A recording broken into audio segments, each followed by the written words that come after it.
Residents in the Westbury, Coronationville and Claremont communities last week took to the streets to voice their frustration of continued lack of water supply.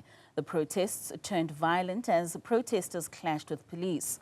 On Thursday, Joburg Mayor Dada Morero addressed angry crowds in Newlands, promising immediate relief through water tankers and a long-term intervention. Closing the meeting, Morero also promised the communities that they would have running water in 7 days, adding that his track record on commitments shows that he sticks to his promises. The Joburg Crisis Alliance questions what Morero will do should he fail to deliver. Steering Committee member Dr. Ferrial joins us now for more. Good morning, Doc. Thank you so much for your time and for joining us. So how do you evaluate the feasibility of the mayor in terms of his promise to resolve this water crisis and saying that those communities will have water within the next 7 days? Do you think it's feasible? I mean, I think it's not feasible. The issues in Claremont, Coronationville, Westbury has been going on for about 8 to 10 years, where there's intermittent supply. People are, they've been living with buckets. They wake up 2 o'clock in the morning to get water because that's when the water is in their pipes. And I think if that's what the mayor said it will happen in 7 days, well, that is not good enough. The people of that area, all those areas deserve a sustainable supply of water, like a regular sustainable supply of water, and they're not getting that. You have, as an alliance, called or asked the question if he should resign, should he not be able to stick to this promise. As I said earlier, he said his track record has shown that when he's promised water within 7 days, he's delivered on that promise. Do you think anyone in this kind of situation, a mayor particularly, who does give such a promise, should then resign in the instance where they aren't able to keep to their word? I think the people of Johannesburg are tired of empty promises and listening to politicians coming and giving great speeches and all these promises, but then nothing's delivered. And I think the time now is for accountability. So if you're going to make that kind of commitment, then you must stand by your conviction. And if you're saying that you are not going to be able to meet that commitment, then you need to step down. That we are 4 days already since this promise has been made. There are 3 days left, and I can guarantee you there are large parts of Joburg that don't have water this morning. In your view, how effective do you think the city has been just in overall with regards to their response to these recent protests and the underlying service delivery services? What improvements do you think are necessary, especially to prevent such incidences and crises in the near future? So I think when we're in the crisis itself, well, we're in the crisis, but when we're in the, when people don't have water for, you're talking about 10, 20 days, that goes against everything. It's against the act, where it says only 7 days a year you should be without water, that you need people on the ground.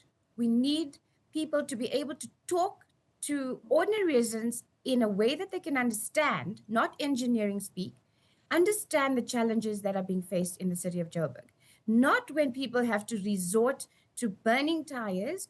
And mind you, before the burning tires and before the protest, we were in civil society groups across Joburg, we're in constant kind of communication with their councillors saying, please, what is going on? Please tell us when, all of that. And the frustration is then what you see on the streets of Johannesburg.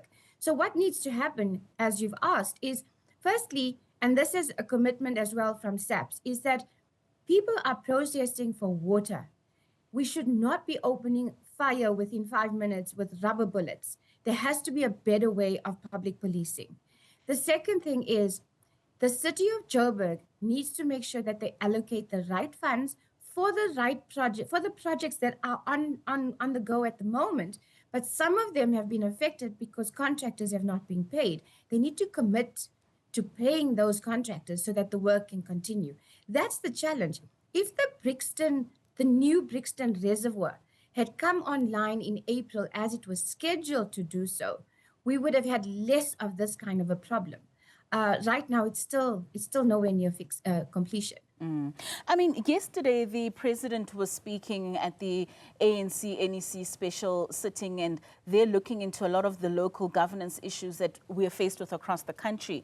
And some of the things that he mentioned was just the skill and the capability of those that sit within municipalities and how they are unable to be able to do some of these jobs because of that lack in capacity.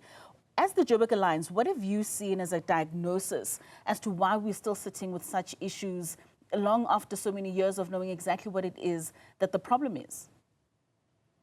So it's a combination. I think that if we look at the lack of skills, I think that there is an element to that. But I think partly the reason is that the entity, like Joburg Water, does not have the right funds enough funds to actually be able to fix what is broken in the city of Joburg. If we look broader in terms of the rest of South Africa, then yes, I think that we do need to look at, because in many parts of South Africa, the municipality is your water service authority. They're the ones that are providing the water to people. And yes, I think that we do lack the skills in many of those municipalities. I think partly, and we can look at this, is it's the political games that are played and the positions that are given because of the political party preferences.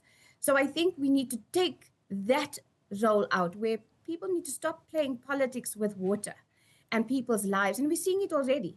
We're seeing many parties jumping on, saying that we'll provide water, we'll be the answer to everything you need. It's not going to help. We need a united voice, and we need our water services and basic service delivery in general should not be politicized. Municipalities have a responsibility to give those services to people, and they're failing across the country, actually. And do you find that in some instances, the business of water on its own could also be contributing to some of these problems?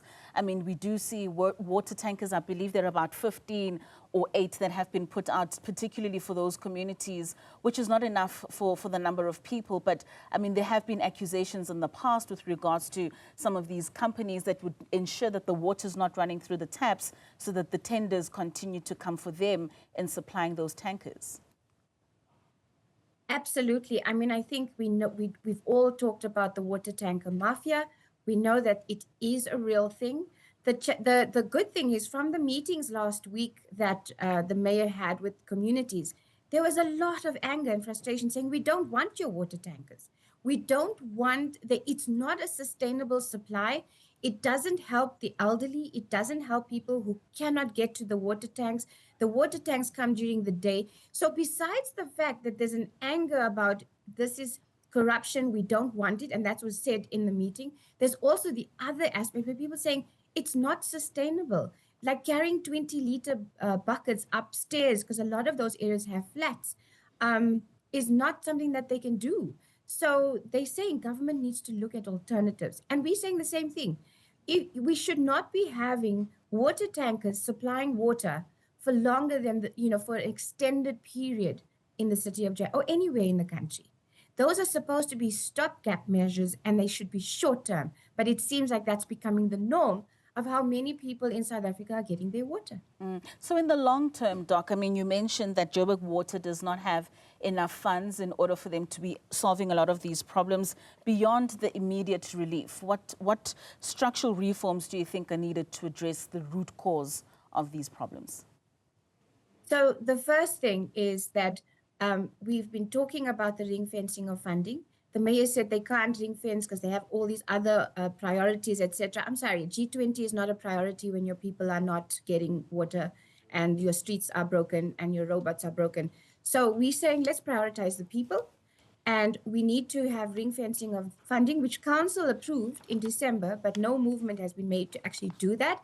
And the second thing is there's this sweeping arrangement that exists where the city of Joburg moves money around from one account to the other to make himself look cash flush. There are projects on the go that if they are completed and when they are completed, it would actually help the system function better. And the longer we take, Katlego, if we keep dragging our feet, and I'm saying we, the politicians, this could take 3 to 5 years to fix. But if we are committed to giving those contractors the money, finish the Brixton Reservoir and Tower, get a new Crosby pump station, fix the pumps and the reservoirs in Region F, then you would have a working system within 2 years. Let me just say, all eyes have been on Coronation and Claremont, Westbury, Sophia Town. But the east of Joburg's going through this as well. And, it's also, people haven't had water for 20 days in that area. So it's another large part of Joburg that doesn't have water. So government needs to prioritize these projects to make sure that they start. The money allocated for them must not be touched. It must be ring-fenced. The money for those projects must be there, and the contractors must work. That is what we need in the short to medium term. Right, Doc, I'm completely out of time. One very quick question. The mayor has set his own clock. There's 3 days left. How's the Joburg Crisis Alliance planning to hold him accountable should there not be water in those communities? Yes, we will definitely be holding him accountable. We have a list of demands that we've submitted as the Joburg Crisis Alliance. We're also planning a very big protest because I think that even though some people say protests don't work, but we need to show a united, collective, big Joburg voice for once. All right. Thank you so much, Doc, for your time this morning. That was Joburg Crisis Alliance Steering Committee member Dr. Ferrial Adam.